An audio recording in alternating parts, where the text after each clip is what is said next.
Today I'm making potato soup, and this is my grandma's recipe. And this is a good old-fashioned struggle meal.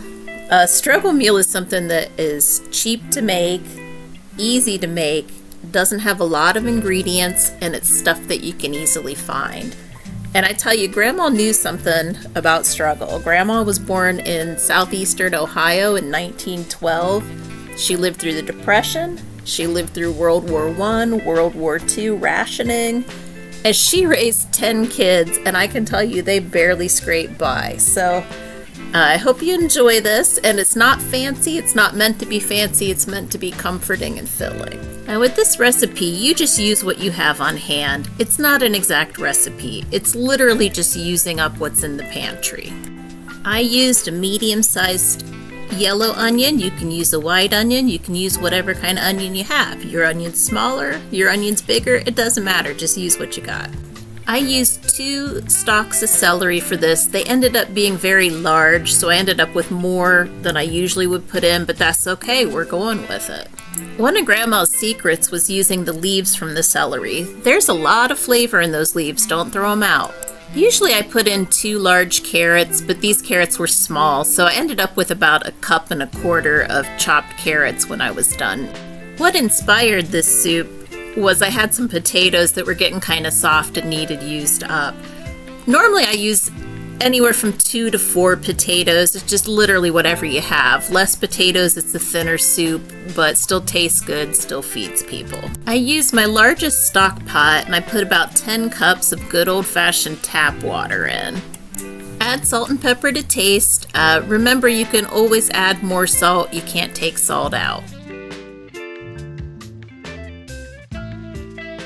Put a lid on this and put it at like medium heat. Once it starts boiling, you're probably going to cook it for 20 or 30 minutes until the vegetables are as tender as you like them.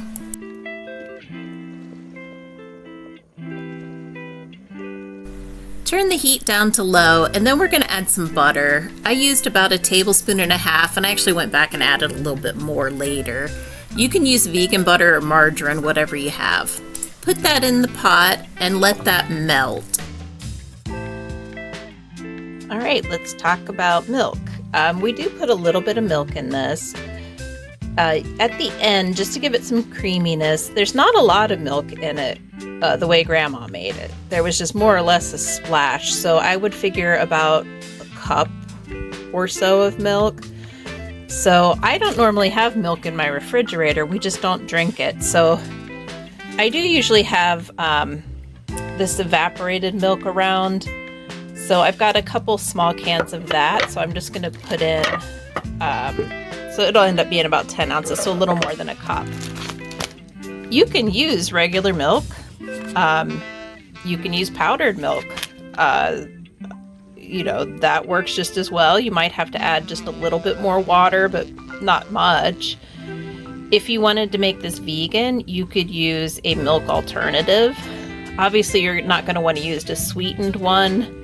You're going to want to use a plain one that doesn't have any sweetener or any flavorings like vanilla or anything like that. But it'd be very easy to keep this a vegan recipe using vegan milk substitute and vegan butter. So once you add whatever kind of milk you're using, you just want to heat it through, and then you want to adjust the seasonings, and then you're done. So here's the finished soup.